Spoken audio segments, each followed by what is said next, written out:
From Bank of Montreal, or BMO, the average American expects to spend $550 on gifts this holiday season, but 72% say that they will have fewer gifts to give this year, with 37% making the decision to buy fewer presents to save money.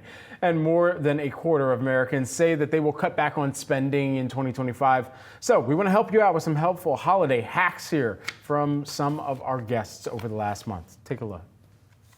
Most important is you need to set a budget. The hardest part is sticking to it, but you want to avoid impulse purchases and spending more than you expected.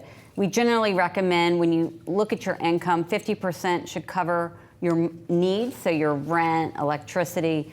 30% is for your wants, including gifts, and 20% for savings. Now, we recognize in the holiday season, it's really difficult to stick to those ratios, so you might save a little less in order to fund those gifts, but then lay out what you're going to buy and really try to stick to it. There are, lots of ways to keep track of a budget, but in my opinion, utilizing a spreadsheet and creating that spreadsheet and keeping track of that on a daily basis as you're going out shopping during that busy season, I think is the way to go.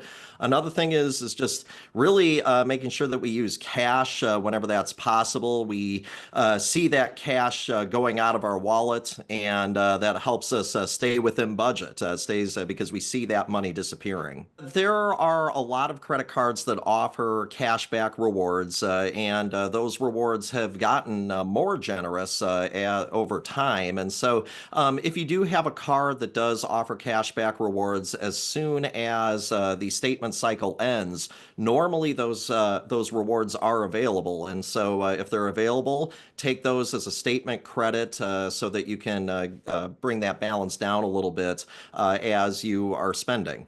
One of my favorite things to do when I'm doing any sort of holiday shopping is to leverage cashback apps like Rakuten and Honey. These are very, very simple Google Chrome extensions and apps that you can download, where when you're doing any of your online shopping, they'll notify you of cash back, and they'll also notify you of any coupons that are available. So you're earning some money back on purchases you're already making, and you're also hopefully getting a discount.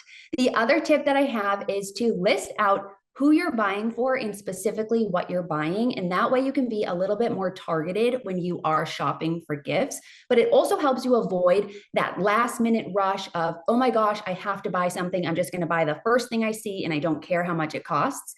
The last tip I have here is to start getting creative with some of your gifts and also your gift wrapping. You don't have to go out and buy someone a super expensive gift. I actually prefer homemade gifts. And in my family, we do a lot of homemade gift giving, a lot of recycled wrapping, and it just helps keep the costs as low as possible for sharing gifts within your inner circle and also being a lot more thoughtful about the gifts you're giving.